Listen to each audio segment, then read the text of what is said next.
Le numéro de septembre d'Imprécor, la revue mensuelle en français de la 4e internationale, est imprimé. N'oubliez pas de partager la vidéo. L'article principal de ce numéro est un long entretien sur l'orientation politique du bloc de gauche portugais. Jorge Costa explique comment ils ont gardé une indépendance vis-à-vis du gouvernement PS et comment, malgré les reculs électoraux, leur organisation joue un rôle important dans les mobilisations sociales.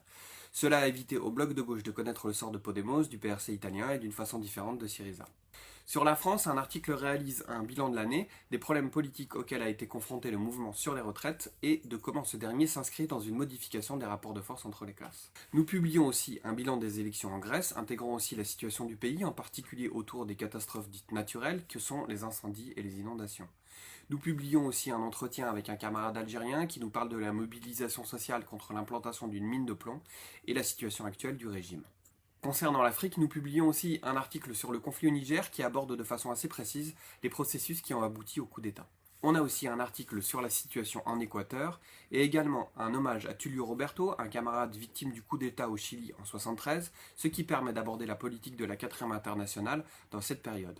Enfin, une longue étude d'Éric Toussaint aborde les discussions entre Ernest Mandel et Che Guevara sur la nature des régimes dits socialistes, en particulier de Cuba. On trouvera aussi un bilan du camp international de jeunes de l'International. Vous pouvez acheter ce numéro sur le site de la librairie La Brèche, la-brèche.com, ou mieux encore vous abonner sur imprécor.fr. Voilà, bonne lecture et rendez-vous le mois prochain.